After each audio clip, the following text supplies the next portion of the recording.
Brian, my back is killing me because just like Cam Scadaboo carried Arizona State last year, and just like the Philadelphia Eagles carried all of our hopes of ending the Kansas City three-peat chances, we have been carrying this channel on our backs, but we made it. 32 out of 32 teams. We saved the best for last. Eagles fans, I know you'll appreciate that comment. And we would appreciate if in return you would drop a subscribe if you haven't already. This has been a labor of love. But not only are you here to watch the Philadelphia Eagles videos, we hope you also check out all the others and, of course, all the future content that we have as well. So please subscribe to the channel if you haven't already. Drop a like on this video. We all appreciate it so much. But let's get into what you came here for. Brian, talk to me about the Eagles in 2024. Yeah, just like the Commanders we talked about yesterday. Wow, what a football team. It's all I can say. I mean, just great stars. Saquon Barkley, absolutely ridiculous. I think everybody on the planet has seen that backwards hurdle. Just what a clip. 14-3, it shows what a great football team they were. I think they're going to be that way again this year. Should be a lot of fun to watch. But let's talk about some of their stats. Yeah, so I mean, a very good offense. Jalen Hurts, AJ Brown, Devontae Smith. We know what they can do as far as the passing game goes. But how great, how marquee of a signing was Saquon Barkley? We talk about how good their offensive line is year in and year out. We talk about the tush push and what it's done for them, or the brotherly shove, whatever you want to call it, whatever the PC term that Philadelphia doesn't care about anyway. But they were the 8th ranked offense after adding Saquon Barkley. And even more impressive than that was their defense. They were the number one defense. They gave up 278 yards per game. And I feel like that was probably in a lot of games where they were just winning so big because of how impressive they were. They were giving up a lot of yards towards the end of games just as teams were trying to keep up with them any way that they could. They were probably an even better defense than what that number suggests. However, this team is going to have some change to it. Obviously, we talk about free agency departures, and a lot of times we're talking about players, but they lost their offensive coordinator. Kellen Moore is now the head coach of the New Orleans Saints, and I think that could have an impact on this team. But even in the players department, they lost a couple of edge players. Josh Sweat is now a Cardinal, and Brandon Graham, longtime Eagle, legendary Eagle, he retired after winning that Super Bowl. Milton Williams was a big-time free agent acquisition for the New England Patriots. He is no longer in Philadelphia, obviously. Darius Slay is now a Pittsburgh Steeler. We talked about him in that video. They also lost their safety, C.J. Gardner-Johnson, in a trade with the Houston Texans. And then Mekhi Becton, we talked about way back in the first week of this, a big tackle coming into the league, found a home in Philadelphia last year as a guard, had a career resurgence, won a ring, and now he is with the Chargers, helping that offensive line and what they do with Greg Roman's scheme. So this is a team that lost a lot of talent, but they also did their best to bring in some more going into their re-signings first. Saquon Barkley, you talked about the year that he had. He gets an extension, 2 years, $41.2 million, $36 million guaranteed. This is tacked on to the contract that they had already given him when they signed him. This was a really cool move when you talk about how running backs have been devalued in the league and how a lot of teams just don't want to pay him. This was somebody that was already under contract, was not griping about money, but had a legendary, like all-time kind of season, and they rewarded him for it. They said, hey, you were so good for this team. You helped us win a Super Bowl. Here's some more money. You earned it. You deserve it. I love what they did with that. Cam Jurgens, this is somebody that after Jason Kelsey retired, he was the guy that stepped in at center. They call him Beef Jergy, which is one of the great nicknames in all of football. He gets a 4-year, $68 million extension. Zach Bond, one of their talented linebackers, gets 4 years, $51 million, 34 of that's guaranteed. And then one of the best tackles in all of football, Lane Johnson, he gets a 1-year extension. It adds $8 million over the course of the next 2 years, but also ups his guaranteed money by $30 million. So they are really taking care of their own, and I love to see that. This is a team that understood that they had key contributors. They are not just trying to be one and done. Obviously they won one with foot-long Foles, a couple years back, but this is a new team, and they wanted to keep that core together and try to run it back and maybe even just try to have their own three-peat, attempt. So looking at Kenyon Green, who was a first-round pick for the Houston Texans. I mentioned that C.J. Gardner trade. He comes over. Mekhi Becton leaves, so maybe this is a spot for Kenyon Green to settle in. I don't know that his play is really warranted being in starting consideration, but a fresh start could be great for him, and all he needs to live up to that draft billing. We'll see. And then edge Azeez Ojulari. You talked about this. I call him Doggles. This is a Georgia Bulldog turned Philadelphia Eagles, whether they're the North Athens Eagles or, Philadelphia Bulldogs. There's so many different names and they all apply here. Georgia players just love Philadelphia, and Philadelphia loves their dogs. So bring in Ojulari. They didn't have enough Eagles, formerly of Bulldogs, to begin with, so they just bring in another one. So what do you think about their moves this offseason? Yeah, I love it. I think they did know what got them to that Super Bowl and ultimately win that Super Bowl, and they brought them back. They had to. So I think they did a good job. I think they're going to be really tough. I really do think Washington's going to give them a run for their money this year, but they are going to be a tough football team. Plenty of draft people on fantasy football when we get to the bottom of this video. But yeah, it's they're going to be impressive again. They're going to be that good. They're going to be as good as they were last year, maybe even a little better. Who knows? Yeah, so we'll go ahead and get into the draft as far as what they did there. A lot of times we talked about with Jalen Hurts and Devontae Smith. We were looking at this like it was an Alabama offense and a Georgia defense, and that was working out pretty good with them. They mixed it up just a little bit. Jihad Campbell, linebacker. This was somebody that I thought should have been a top 20 pick. This was somebody that I thought the Arizona Cardinals and Tampa Bay Buccaneers should have really taken a long look at. Maybe they did, but he falls pick 31 all the way to the Philadelphia Eagles, or maybe 32, I think it should be. But coming out of Alabama, Crimson Tide, Jihad Campbell is a great pick for them, and what he's going to add to that defense. Obviously, it's a scary unit to begin with. I talked about them being first last year, and whereas they did lose some pieces, they're just restocking the cupboard. You love to see that. Andrew Makuba, a safety coming out of Texas, round 2, pick 64, adding to the back end of that defense that was already so good. And then round 5, pick 161. Brian, you had to know this was coming. A Georgia player, linebacker Smail Munden. This was somebody that very fast, covers a lot of field. Like the last thing the Eagles need is another rangy defender that can be plugged in on any of those linebacker spots and cover field and make it even harder to move the ball against them. Interesting draft note that I had for him, fellow rookie running back coming out of Clemson, Phil Maffa, is his cousin. He is now a Dallas Cowboy. So a little bit of family warfare within this division, but I know Munden is the guy that you might want to talk about most of all. So what do you think about Philadelphia and what they did in the draft? Yeah, he was an outstanding linebacker at the University of Georgia. Kid is very rangy, tons of speed.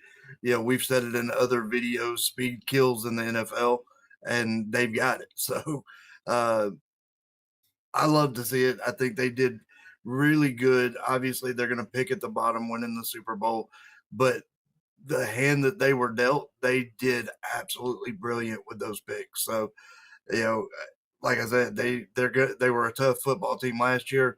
They're going to be as tough or even better this year. So, I like their picks. I think they did a good job. And go Dogs is all I can say. There's certainly a lot of them to cheer for in Philadelphia these days. Strength and concern. This is kind of a weird team to pick them for because it seems like their strengths are abundant. How do you pick just one? And what can you really be concerned about with this year? Maybe this is going to get a little bit silly. My biggest concern for this team, Madden curse for Saquon Barkley. I'm really grasping at straws here with this one. I don't know what could go wrong for Philadelphia. Obviously you can say, well, what if their starting quarterback gets hurt? Like, okay, Tanner McKee comes in and they've got enough weapons. They've got a dominant run game. They're probably going to be okay anyway. They've certainly got the defense to keep them in games.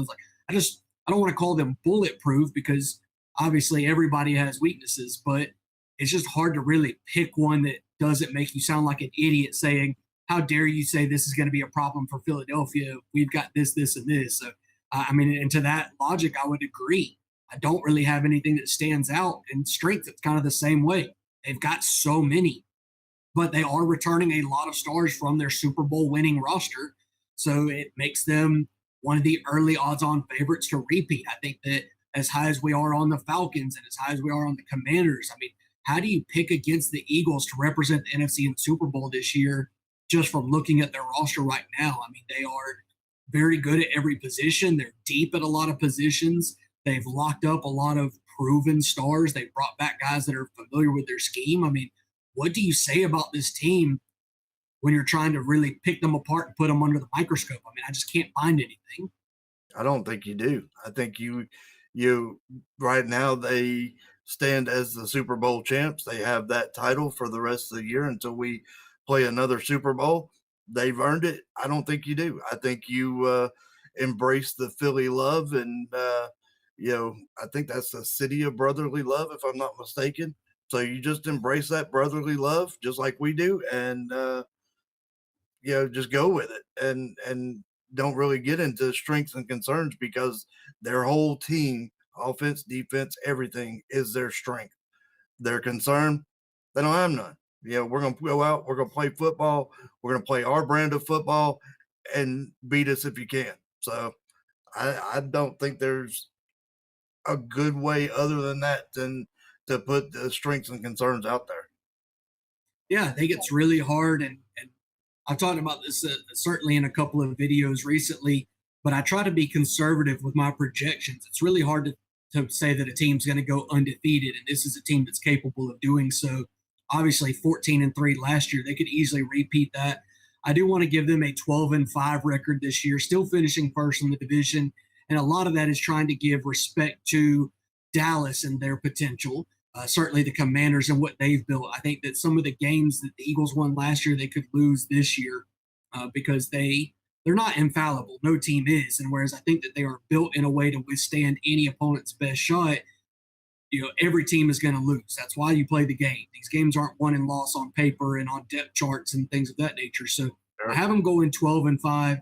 They're obviously they were the number one team in their division, which means they're playing a first team strength of schedule this year. And they've got some tough away games. I've got them playing Kansas City, Minnesota, Green Bay, Tampa Bay, Buffalo, and the Chargers all away. So whereas, yes, they were 8-1 last year at Lincoln, great or home team, obviously, as well as a great away team.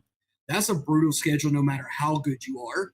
And so I could see them maybe losing a game or two more than what they did last year. So 12-5 right now, I call it conservative. I also call it the floor.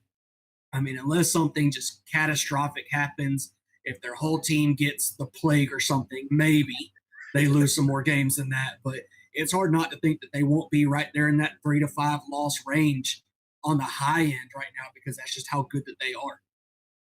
Yeah, I agree with you. Yeah, we talked about it. What was it, the AFC North, where all the teams are just so evenly matched. It's like you flip a coin. And this division's not going to be any different. The NFC It is the East, NFC North you're talking about. NFC North. There you go, yeah. Chicago and all of them. Because I'm just trying to protect you from getting flamed in the comments for thinking that Baltimore and Cleveland are ranked close together. They certainly are not. No, but the not. Bears and the Packers, a lot more even teams. Yeah. Go ahead. Yeah. So excuse me for that. NFC. I think this is going to be more of the same. I think you're right that you've nailed it. The 12-5 certainly wouldn't be surprised with 13 wins, 14 wins. But I do think Washington's going to give them a run for their money.